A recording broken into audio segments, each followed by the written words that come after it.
It's Monday, it's 12:15 and we're live in Westminster.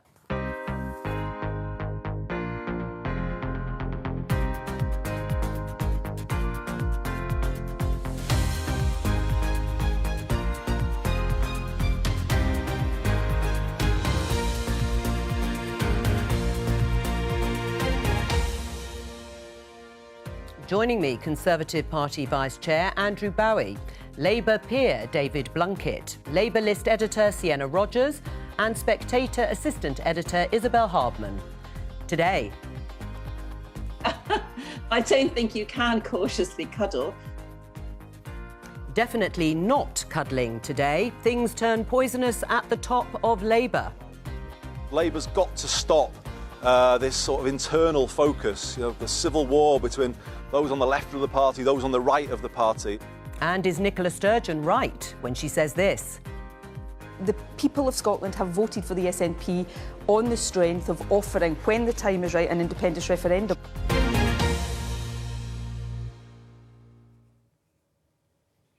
Well, let's start with hugging, cautious or otherwise. Show you a couple of headlines in the Daily Mirror. They have the darling hugs of May. And this is the headline in the Mail, a huge hug for Britain. We are about to get the news later on today, we're expecting it anyway, from the Prime Minister at a press conference that you will be able to hug again. So my question, this is in England and we'll go to Scotland and Wales in terms of the details there in just a moment, but broadly speaking, are you ready to hug again, Andrew? Well, of course, it depends who's asking, Joe, but no, I want to preempt anything that the Prime Minister's going to announce at 5 p.m. today. What we can say is that, of course, for a lot of people across the country, it's been far too long to been able to embrace and hug loved ones and their family. And so this will come as a great relief if indeed it is announced later on today. But as with everything else, the decision that we've taken and will be announced guided by the science and the advice that we receive from the medical and scientific experts. Right. And David, what about you? If that announcement, as expected, goes ahead, are you ready to hug again? Well, I must admit on air that outside my own house, I have actually hugged. Last Thursday, we had one bit of joy over the last few days. My wife's oldest daughter had a little girl. Oh. And I gave her a hug with her parents' permission yesterday. I'm double vaccinated. I don't really need the great leader's permission, I think, to cuddle a baby. But who knows, somebody might be knocking at the door any minute now. Well, it is only a guideline, so I think we can allow that. It's not the law. Congratulations, by the way. Isabel, what about you? I'm fine with hugging, but I really hope that one casualty of this pandemic will be air kissing. It's the one thing I hate about my job is having to air kiss people because it always goes wrong in some way. You accidentally do a double kiss when they're only going for one, or they try to shake your hand while you're going in for a kiss and you end up having a collision. It would be great if I never had to do that again. Happy to hug. I can't even see it. Yes, this is the social contact etiquette here. I like the fact that we're getting into the granular details. Sienna, what about you? Well, I don't think many people in the Labour Party feel like hugging each other right now. Hugging them, probably. But, yeah, I mean, I'm not too bothered about hugging because I've been fortunate enough to kind of have my partner. I just feel really sorry for all the single people who have been so deprived, swiping right on Tinder, but then they have to go to a park and stay meters away from the person. So I feel very, very sorry for them, mostly. Yes, and I'm sure others do too. Just to give you some of the details elsewhere across the UK, in Wales you can already hug your extended agreed household. In Scotland, still no hugging. Probably won't be advised to do so, certainly at the earliest until the end of June. So no hugging there in prospect. But again, this is guidance and the government is still urging people to be cautious when it comes to physical contact with others. The other bit of news related to this is that the COVID alert level is being reduced or has been reduced from 4 to 3. Now, let's turn to the elections. We're just going to show you some graphics giving you some of the results. Looking at the English council seats there, you can see the Conservatives have done extremely well and Labour have done rather badly. Now, this is at a time, of course, when you would expect the governing party actually to have some quite significant losses at this point in the parliamentary cycle and the opposition to be making significant gains. Well, that certainly hasn't happened in those English council seats, translated into the councils that were won and lost by the Conservative, Labour and the Liberal Democrat. But there were some bright spots for Labour. We can show you here the results of the mayoral contests. Labour have 11 of those mayoralties to the Conservatives 2. And in Wales, there was a very strong performance. In fact, I think it matched their best ever performance in the Senedd parliamentary results, with Labour there on 30. Now, there has been some quite big fallout from Keir Starmer, Sir Keir Starmer's decision, the Labour leader, to then hold a reshuffle on the back of this. It's triggered an outcry, particularly his sacking of the deputy party leader, not from that role, but Angela Rayner's role as the party chair and national campaigns coordinator. We can see pictures of them out campaigning there. Sienna, why didn't the reshuffle go to plan? I mean, it was poorly managed. I don't think anyone could deny that that was the case. They started off on Saturday, which I think was the main problem with this whole way that this was done, because results were still coming in. I can't, for the life of me, think of why you wouldn't wait until all the results are in, congratulate the people who've actually won Labour seats and Labour mayoralties, and then start your reshuffle and try and do it as quickly and efficiently as possible. That very much didn't happen. And it seemed as if Angela Rayner, when she was sacked on Saturday, was being blamed for these poor election results, even though, as I say, timing was poor, but also I think everyone knows that she was kind of frozen out and really wasn't in charge of those campaigns. So it just seemed a bit baffling to a lot of people who generally support Keir Starmer, because, of course, a lot of the people who nominated him for the leadership also nominated Angela Rayner for the deputy leadership. It is bad political management, basically. Isabel, what do you think went wrong? Yeah, I think that, as Sienna said, the timing was very poor. I think also that there seems to be a lack of recognition that embarking on a reshuffle when you don't have very much political capital is very difficult and quite dangerous. And two of Starmer's key things that he wanted to do were to sack Nick Brown as chief whip. He's very long in the tooth chief whip and has repeatedly been sacked and then brought back in by successive Labour leaders, but also to move Angela Rayner from her party election chair role to the shadow cabinet. And I don't think there was a recognition, or at least a sort of emotional intelligence within his camp, that things had been very more than socially distanced between him and Angela Rayner for quite some time, and that she may not have reacted particularly well to this move, and indeed that she may not have been able to keep some of the details of this confidential, because they obviously leaked very quickly on the Saturday night before this alternative role was able to be agreed upon. And so that really overshadowed everything and turned into what everyone in the party, as you say, including Keir Starmer's allies, have admitted is a big communications mess. Right, We've ended up yes, the Labour leader looking weaker after this reshuffle, which is not what reshuffles are supposed to do. I mean, the reshuffle itself, David Blunkett, you've written today in the Mail saying that a reshuffle was inevitable, but it hasn't exactly been a radical shake-up of the top team, has it? Except for perhaps the Shadow Chancellor role, which is now Rachel Reeves rather than Annalise Dodds. No, it undoubtedly hasn't, Jo. My point was that there would be a reshuffle. Now, either it had to be in the summer or it had to be now. And we always get back to these blasted arcane procedures that get us onto Westminster again. But there's a Queen's speech tomorrow, and he either had to do it quickly and put people in place to be able to answer over the five-day debate that will then take place, or leave it and leave people in place to handle that. It's not an excuse for what's happened, but it is simply a fact. And I suspect the people around him said, either you do it now or you don't. I think there's still room for sorting out some of this. I think we could, for instance, with Wes Streeting, reshape his title to family, to aspiration, and to child poverty. Child poverty not, by the way, simply being not having enough money. It's much, much bigger than that. I hope he might give a wider role to Lisa Nandy than the Shadow Foreign Secretary. It's a prestigious opposition role, but actually no opposition role has any prestige, does it? The reason we call it shadow is because you're out of the sun and you're not running anything. And if anyone ought to have a hand in determining how we go forward, particularly in relation to the north of England, it's Lisa. Right. Well, let's welcome former Shadow Cabinet member, Labour MP Richard Burgon. I mean, Richard, Labour did badly, didn't they, in those election results? They lost 8 councils, hundreds of council seats, a by-election in Hartlepool that they should have held on to, and they lost. When an opposition party isn't making the gains they should be, is it that surprising that the person in charge of the elections campaign is moved?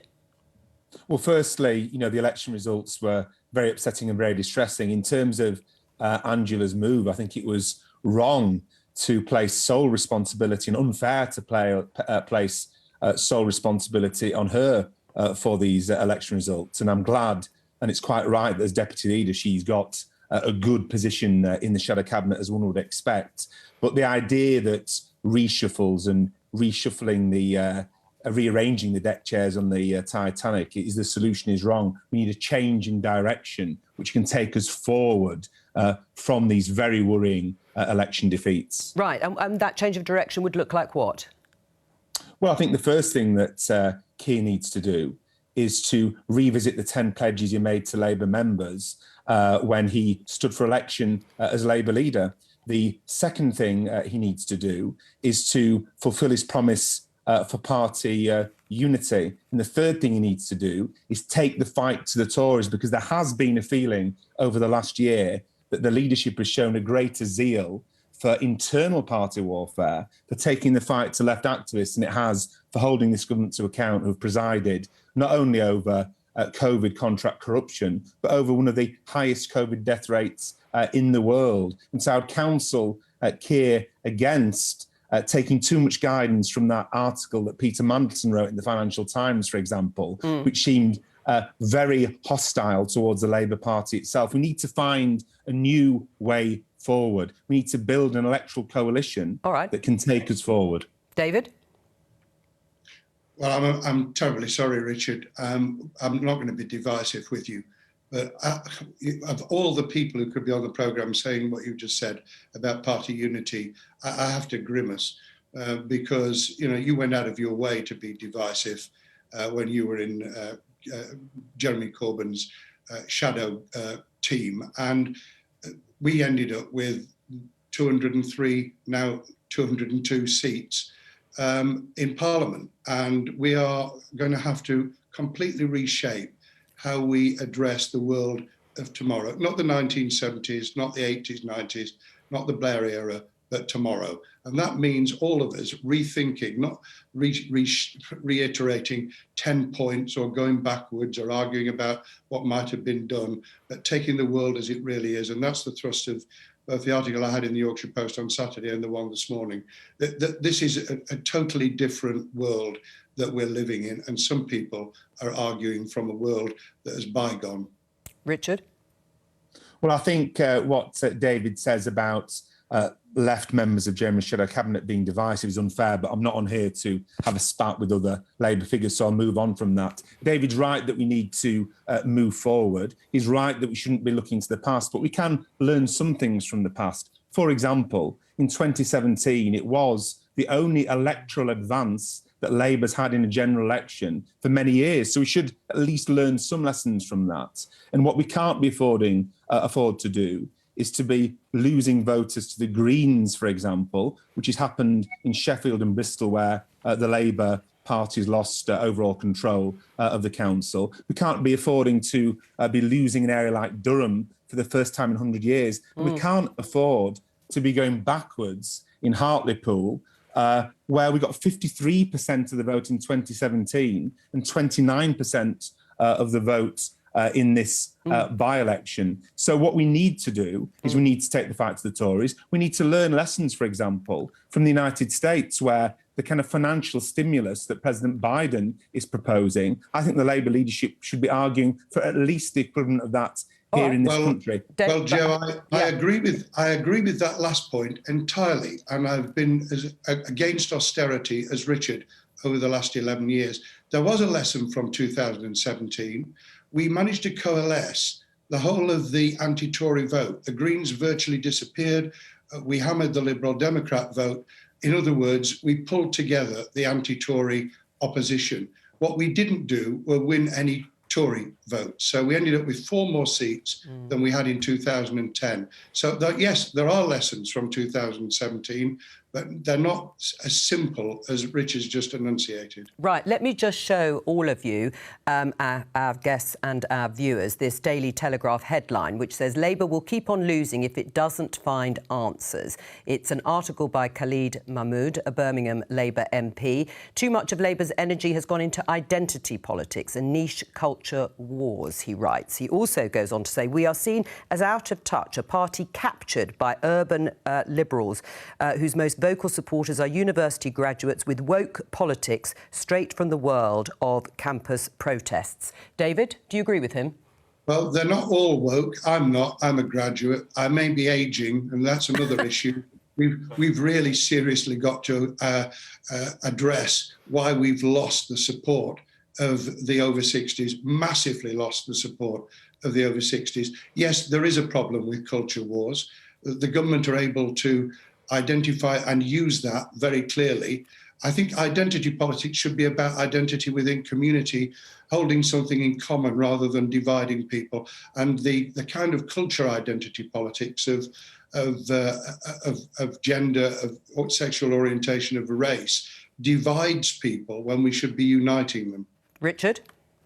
I think it's a bit of an oversimplification. I think implicit in some of the commentary on this is this idea that somehow this unflattering caricature of working class people is valid, which it isn't. Working class people want to end discrimination and it's in their interest to do so. Working class people want equality and it's in their interest for there to be equality. So we should never take a step back from the fight against discrimination. And at the same time, we need to be putting forward concrete economic policies which do have wide public support, which will lift living standards, massive public support for a £10 an hour plus minimum wage, massive public support for free personal care for the elderly, massive public support for the public ownership of rail and mail, and massive public support for higher taxes on the rich. But we can't see it as a choice between economic policies and anti-discrimination policies. The Labour Party has to be about fighting discrimination and fighting to lift the living standards of everybody, including those who face extra discrimination.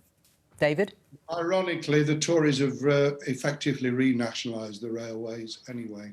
Right. I mean, what about, though, on the point on culture wars? I mean, Richard, this is a Birmingham Labour MP. I mean, it's a pretty damning comment, isn't it, to say that the party's not only out of touch, but is actually been captured by university graduates with woke politics straight out of university campuses. I mean, is that true? I don't think it's true. And also, I mean, I haven't read Khalid's article. I just think it's a bit of a simplification. And look, we want working class people to have the opportunity to go to university. That's why we advocate the ending of tuition fees. I know David may take a different view on that, but we need to start uniting people. And I think uniting people in the party, uniting people in the country, I think denouncing people for having gone to university, denouncing, because let's be clear, when people say woke, what they mean is people being against discrimination. We need to be proud to be against discrimination, but we need to communicate that politics in a way that everyone can understand, in a way that brings people on board and doesn't alienate them. You're shaking your head, David. They don't mean that. I teach at the University of Sheffield. I'm a professor of politics in practice.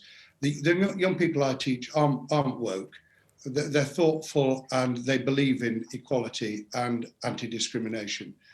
The people we're talking about are those who carry it to the extremes and start talking about pulling down statues, trashing the memory of Rowntree, all kinds of nonsense that isn't anything to do with the Labour Party, but we get tarred with the same brush. So whilst I don't disagree with quite a lot of what Richard said, apart from the fact that the working class don't see themselves as working class and in need of being patronised anymore, I actually think that there is a really dangerous issue. And Obama said so in the United States at a point before Joe Biden was elected, that there was a real danger that some other people's politics actually interfere with and smear what we're trying to do. And we've got to disavow those things we really think are very, very dangerous and silly, whilst reaching out to those who want, of course, a radical progressive agenda, but they want to know that we're actually going to get in to deliver it. I think just to come back, if that's okay, Joe, just briefly. Go on, Richard. What's actually patronising in relation to working class people is thinking that rather than bread and butter concrete economic policies, that shallow flag waving and having a strategy of photos of eating fish and chips and drinking beer is sufficient. That's not enough. It's an electoral dead end. It's based upon a patronising caricature of the working class. And I say that as someone that's proud to come from and represent a northern working class constituency. What do you make of that, Sienna, listening to that discussion, particularly the final bit there around culture wars, as David called it initially? Yeah, I mean, we're constantly having this discussion in the Labour Party. I think, to a large extent, I think we're overthinking things, we're overcomplicating them. The Labour Together 2019 election review, right, that looked at what happened actually in that general election, what happened to kind of fragment this broad coalition of voters that Labour needs to appeal to.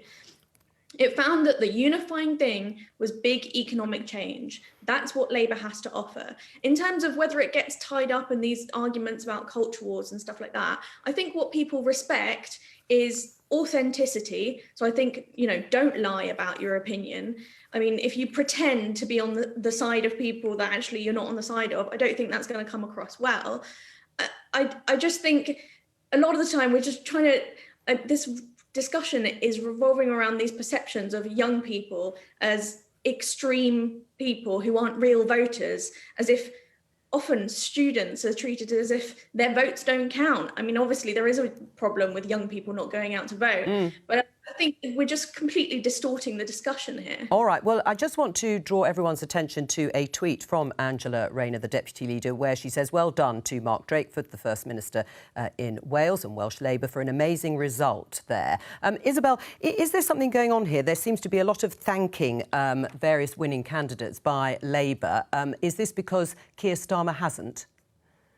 I think Keir Starmer has struggled to amplify the fact that Labour has done well in some places, largely because he spent the weekend busily having a fight with Angela Rayner. And so I think her tweet is probably quite pointed, not just in terms of showing that in Wales, Labour had a clear message and all the things she was praising in that tweet, but also in pointing out that Keir Starmer could have perhaps used his weekend better rather than having a fight with her. Now, obviously, those around Keir Starmer would say that she was the one who drew out the negotiations by demanding a work title that wouldn't fit on the cover of a book.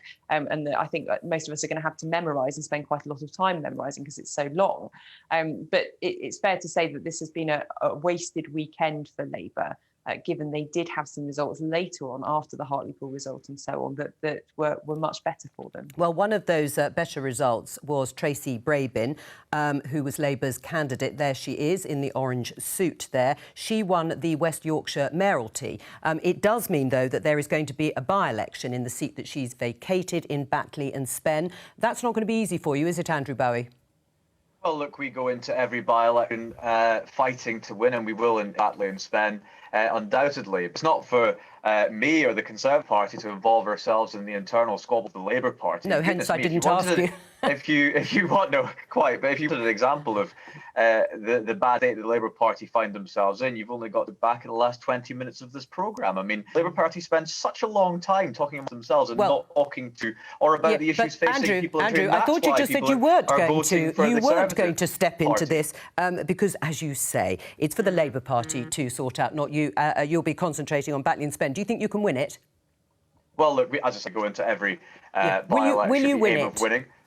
Well, I mean, it's too early for me to predict right now whether we will or we won't, but we'll go in there trying our very best. And I just want to bring it back to comments that Richard Bergen just made. He talks about being patronising. Well, patronising is telling the working class of this country what is in their best interest to think, which is what Richard Bergen just did. Patronising is the sheer arrogance of a Labour councillor weekend telling voters that they let the Labour Party down by not voting for them. While Labour Party engage in this sort of divisive, distracting talk and discussion, we are getting on, delivering on the people's priorities, Richard? levelling up and investing communities that have been ignored by Labour MPs for far too long. Richard, while you're hang on, Richard, while you're giving your answer, perhaps you'd also say what will happen to Keir Starmer if you lose the Batley and Spen by-election. Well, just to come back on that one first, what's patronising is, for example, thinking that a 37 pence increase to people's benefits is sufficient, but let's leave that there. In relation to your question, Joe, about Keir, obviously, if Labour doesn't win in Batley and Spen, then Keir will have real problems, because if you're losing again and losing again, then eventually politics takes its course. But let's work as hard as we can to win. I'm sure that's something that both David, Lord Blunkett and I, we're both passionately committed to getting Labour to win in Batley and Spen. Tracy Brabin's victory in West Yorkshire was fantastic, but we can't take the election in Batley and Spen for granted. And what the leadership needs to do is learn the lessons from the failures of the last week, learn the lessons of the failures from Hartlepool, and think, how do we move forward and get into a position where we can make a concrete policy offer to people in Batley and Spen, which ensures that we win it just as we did back in 2019. Richard Burgon, thank you very much. We're going to move on to Scotland and the results there. I'm also going to welcome Kirstin Oswald, the Deputy Leader of the SNP in the House of Commons. She's joining us from East Renfrewshire. Here to our viewers are the Scottish Parliament election results. You can see there the Scottish National Party with 64 seats, one short of an outright majority, but with the Greens, you can see there with 8 seats, there is a pro-independence majority in Parliament. So, I mean, Andrew, the SNP said very clearly in this election they wanted another referendum on Scottish independence. They won the election in the sense they got a lot more seats than any other party. The Scottish Greens also want a referendum. They made that clear in their manifesto, and they've got 8 seats. So there is now a mandate for another referendum, isn't there? No, I disagree. The Scottish National Party started off the Scottish parliamentary election claiming that if they won a majority as the Scottish National Party in the Scottish Parliament, they would have a mandate for another independence referendum. They fell short of that, not least because the Scottish Conservatives equalled our best result in terms of number of MSPs returned, and actually had our highest ever number of votes in the era of devolution in Scotland. So, no, I think it's time for us to all talk of a divisive and distracting referendum to one side and work together and focus on rebuilding this country from the crisis that we've faced over the past year, helping people, businesses across these islands recover from what has been a really torrid time as we've been facing coronavirus. So, Kirstin, according to Andrew, you don't have a mandate for a second independence referendum. I'm sorry, but that's simply nonsense. That's plainly not the case. The SNP has won this election with a huge landslide. This is our 4th consecutive term of office. It's an amazing and strong mandate for Nicola Sturgeon. And as you point out, there's a larger majority of pro-independence MSPs in the Parliament too. That's before you get on to things like the SNP winning 85% of constituency seats in the election, the highest ever number of votes in a Holyrood election. I think that there is no way really that you can look at this and say that there isn't a significant and overwhelming mandate for the SNP to go forward and deliver what people voted for us to do. That's what democracy is all about. That's what democracy dictates that we should do. And what Nicola Sturgeon said is that we will firstly look to recovery. That's what she said that we were going to do, and that's what she will do to make sure that Scotland has the recovery that Scotland needs after this really challenging time. And we then will look to move forward with an independence referendum. And I think that Andrew would do well to reflect upon the reality of the results, because I don't think there's any reasonable way to stand in the way of them. Let's have a conversation a little bit between the two of you. I mean, Andrew, do you accept what Kirstin is saying, firstly, about the mandate, that it is very clear? Both of you agree you don't want to do it right now for whatever reason, but on the mandate issue, it's clear. Well, look, I think talked about the reality of the results. The reality of the results is that more Scots voted for unionist parties in the Scottish parliamentary election, voted for the SNP or the Greens. So on that basis, there is no mandate. And the other thing that's proven by this election, we cannot trust a word that the Scottish National Party or Nicola Sturgeon says. Just days before the parliamentary election took place, Nicola Sturgeon said that the people of Scotland could trust her to vote for the SNP in the knowledge that they would be pushing for a second independence referendum immediately. And yet, hours after the result. That's exactly what Nicola Sturgeon did. Look, we are absolutely clear. We need to put all of this to one side and work together to build this country back from coronavirus, to help the British people, wherever they are on these islands, get over and through what I said has been a very, very torrid time for them, their families, their businesses, everything else. And if we don't do that, then that's gross discourtesy and disservice to people all across the United Kingdom. Kirsten, I'm going to let you respond just a moment. Can we just, though, explain, Andrew, that that's not how a parliamentary democracy works? I mean, Boris Johnson got less than 50% of the popular vote at the general election in 2019. But that doesn't mean he hasn't got a mandate, does it? Of course he's got a mandate. Right, well, so why have the SNP not? The Scottish National Party themselves said at the beginning of this election period that a mandate for a second independence referendum would be delivered if they achieved a majority. They fell short of that, and as I said, that's not least because of the great campaign that was run by the Scottish Conservatives, equalling our highest tally of MSPs returned to Scottish Parliament. Look, let's put this to one side. This is not what we should be talking about right now. We should be talking about how we can save people's jobs, how we can build this country back better, how we can make a better United Kingdom for all of us emerging from the crisis that we have faced. That's what we are focused on, and I really hope it was what the Scottish National Party government in Edinburgh would be focusing on as well. Right. I mean, it is true, isn't it, Kirsten, that Nicola Sturgeon, the SNP, have made it clear that they want to get the pandemic over with, whenever that is. I'm not sure quite when you see the date for that to be over. But in fact, she's gone straight back to Bute House and is starting to work on the constitutional issue. In fact, she's gone straight back to Bute House and is dealing with the recovery from COVID. No, but that's not what she said, actually, in the interview. She said she was going straight back to work on these issues too. She's in Bute House now, looking at the recovery from COVID, and she's also looking at making sure that we deliver on our manifesto commitments. I think it's really quite extraordinary the way that Andrew is reacting to this.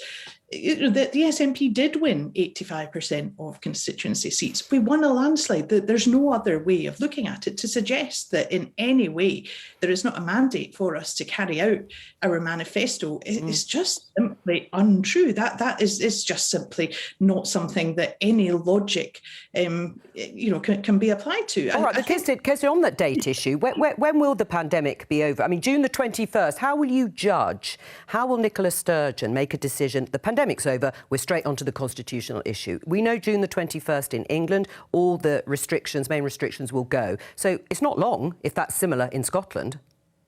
I think that the important thing actually is for us to have this overview in terms of making sure that the crisis is over, which is what we have said that we would do. We had a plan which we would carry out to deal with the first 100 days after the election, because it is such a challenging time, as everyone has said. So I think that, that's the right and responsible thing to do. But I think it's also perfectly reasonable that we should seek, when the time is right, when we are through the crisis, to move forward with another element of our manifesto, which is the independence referendum. But obviously, people's safety, people's health is the immediate priority. That's, I think, I understand that. It is more a question of when. That's something that you and Andrew... I think it would be difficult to pin down a particular... I think if COVID pandemic has shown us anything, it's shown us that it's probably not a sensible idea to try and put a particular date on anything, actually.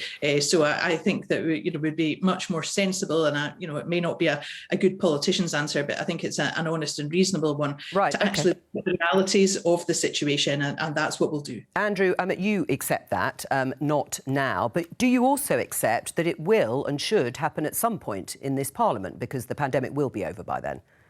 That's quite remarkable, isn't it, Joe? I mean, the SNP don't have any hard answers on the issues of independence. They can't even tell us when they actually want to have a referendum, which is what they claimed they were campaigning for. Look, if you look, they talk about when the pandemic is over, when crisis has passed, they will hold this referendum. We had rationing post-World War II for about 6-7 years. So I think we really need to put this to one side, as I keep saying, and just work together. That's what the Prime Minister is on to do. He's reached out to the First Minister, and I hope that myself and Kurt and other politicians elected at whatever level across the United Kingdom will now come together in the best interest of the British people, be they Scottish, Welsh, Northern Irish or English, so we can put our shoes to the wheel and get this country back on track. Can I just come in there and gently point out to Andrew that it's really not for him or for Boris Johnson or for anyone else to stand in the way of the Scottish people making the democratic decisions that they wish to. the people have had the election. They have a result from the election. We can all see very clearly the mandate that the SNP has. It's not appropriate for him or anyone else to stand in the way of that. Right. And I have to point out to him gently that the Scottish Parliament will decide when the referendum will take place, not me, not him, not Boris Johnson. And it isn't really for us, any of us, to stand in the way of that. That's what democracy is all about. Let me bring in the other guests. David, you'll have heard Gordon Brown, former Prime Minister, Labour Prime Minister, talking about muscular unionism, and in his mind, it won't work. It's got to be about talking to Scottish people and Scottish voters. Do you agree? Yes, you need the wisdom of Solomon to be able to get through this, because otherwise it's going to be a continuing running sore that's not going to go away. I don't have the wisdom of Solomon. I would simply say, okay, if you really, really want a second referendum, and this is going to be the running sore in Scotland, then let's fix it. Let's fix it for 2027, pandemic out of the way, recovery underway, and a second Holyrood election having taken place not on the issue of independence and Scottish nationalism, but on the bread and butter issues the Scottish people are concerned about. I think that just might take the steam out of it, but don't hold your breath on anybody agreeing with me. OK, we won't. We'll take your advice. Isabel, on this muscular unionism, obviously that sounds like the government's plan. Is it going to work? Well, I think it's better if you do have Boris Johnson making more than sort of flying visits to Scotland, for instance. And I think it's better if you have the UK government trying as much as possible to be in contact with the leaders of the devolved administrations. That was a complaint by Mark Drakeford that he hadn't really had very much contact from Boris Johnson in recent months. And that obviously needs to change, so that if it doesn't appear that the Prime Minister is just getting in touch with Scotland or indeed Wales when he thinks that there's a problem with the union, that actually he's sort of deeply involved and deeply interested in matters over the border as well. I think there is an issue also with just appearing to concede to the nationalists' demands for independence with more devolution, which is, I guess, Gordon Brown's solution. You can end up basically playing into the nationalists' hands rather than coming up with your own way of thinking and your own way of talking. So I think there's a lot that Boris Johnson needs to do and think about over the next few months, so that he's not just appearing panicked about the union, which has definitely been the case over the past year or so. Right. I mean, Sienna, can you see any situation where Labour and Tories in Scotland work together in terms of making the case for the union? Well, last time in 2019 general election, when I went campaigning in Glasgow, the first thing someone said to me is, I'm never going to vote Labour again after voting Labour all my life, because they shared a platform together in that original independence campaign. I think those kind of things, that reaction, that response is exactly the kind of thing that Labour will want to avoid in terms of putting off SNP voters. I mean, it has a really difficult task ahead of, and we saw this in the election that just happened. Anas Sarwar is going down incredibly well on the doorstep. He's really popular with voters. Unfortunately, so is Nicola Sturgeon. And a lot of people, are putting the union or independence first. And it's obviously just like Brexit, Labour is being torn from either end. And it's clearly going to have to find a solution to this, because there was a bit of a holding pattern policy in this election of saying, well, coronavirus, it has to be the priority, and the recovery is going to take years, and that needs to be the priority too. But eventually it's going to have to face up to this problem. I don't see working with the Tories outwardly, publicly, as much of a solution to that, because it's fracturing their kind of coalition of voters. All right. Kirsten Oswald, thank you very much for joining us. We've got to move on, as we don't have that much long left on the programme, but I'm sure we'll speak to you again soon. I'm just going to return to the elections in England. The Daily Mail, let me show you this headline. The Tories are warned not to abandon the South East following election success in the North, amid fears voters will be unhappy if funds are concentrated in other areas. Now, this was Dan Humphreys, the Tory council leader of Worthing. The party only narrowly retained control of the council after gains by Labour. What do you say to him, Andrew? Well, I mean, I would say that it's not true that we're just focusing on one part of the country. We are a one-nation party for our entire one nation, and we've seen that in the election results. Our best ever result into the devolved Senate in Wales, our great result in Scotland, even our seat returns in 2016, and of course the fantastic results across England. So we are delivering for the entire country, and we're investing in duties length and breadth. The United Kingdom, we've got more to come. A very exciting Queen's speech about to be delivered tomorrow. This is someone right at the forefront, on the front line of local politics, and they obviously are fearing Labour making more gains. Yeah, absolutely. And of course, we've got to listen to our activists and our elected representatives at the coalface in local politics. Obviously, we take their opinions on board. But, you know, from my perspective, from the perspective I know of the Prime Minister and everybody else in government, we are committed to delivering for every part of our United Kingdom from north to south. And as I said in the Queen's speech tomorrow, we'll be unveiling a very exciting programme of government to do just that in the next few years. Right. We've got a slight problem with the line, but we can still hear you, Andrew. David, what do you think? Do you think that Labour and the Tories should be worried about Labour making gains in parts of the South East? No, I don't. I think that the Tories have got nothing to worry about from us at the moment. In 3 years' time, I hope they'll have a great deal to worry about. And that will only take place if people in the north outside the major cities who are with us actually believe that we can win in the south. In other words, they'll believe that it's worth voting Labour and having a Labour MP if that Labour MP is part of a Labour government. We had a Cabinet Minister, George Eustice, on Saturday, pretty well saying, vote Tory, because if you've got a Tory council, Tory MP, Tory government, we'll give you the money. Straight bribery. It's pork barrel politics, as the Americans used to call it.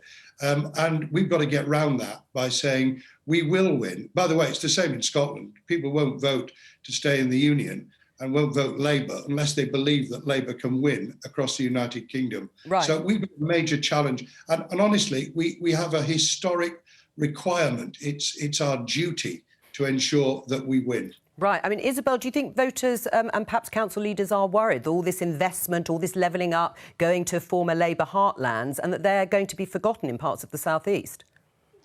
Yes, and I can understand why the riposte of some of the Northern Conservatives might be, well, hang on a second, our areas do actually need a little bit more funding than yours has enjoyed for many years. But there is quite a bit of bitterness, not just at local council level, but actually amongst Conservative MPs in the southeast of England as well, who look at the levelling up agenda and think, well, you know, it focuses on the north, that there's some work going on in the southwest, in Cornwall and so on, but the southeast is being forgotten, not just in terms of levelling up, but in terms of the impact of other policies. So the planning reforms, for instance, that the Conservatives are pursuing are always very unpopular in the southeast of England, which is where the demand for new housing is at its highest. So we are likely to see more political rows going on about the balance of focus and about the extent of the Conservative Party's sympathy for voters in the southeast. Right. I mean, Sienna, should Labour be building, though, on those gains, even if they're small, in parts of the southeast? Yes, I think so. I mean, there's this interesting discussion at the moment within the Labour Party about the so-called blue wall, which is obviously much less discussed than the red wall that kind of journalists like to talk about a lot. But we saw in these elections, there were, I mean, hugely disappointing results in places like Hartlepool and the Tees Valley mayoralty, which, you know, as people have pointed out, was basically a lot of it based on pork barrel politics, which was, you know, elect us and we're going to invest in your area. Why would people not be convinced by that? Right. But we had Cambridgeshire and Peterborough, a win from the Tories for Labour. That's something to be celebrated. We've only got 20 seconds. Andrew, pork barrel politics, that's what it's all about. Say that's rich coming from the party of Gordon Brown, Alistair Darling, but we're out of time, so I can't go any further on that. All I will say is opportunity is widespread across this country, but talent is, and that's why we're determined to level up no matter where in the United Kingdom you live. Thank you to all of my guests today. That's all we've got time for today, but I will be back, of course, tomorrow at 12:15. Please join me then. Bye-bye.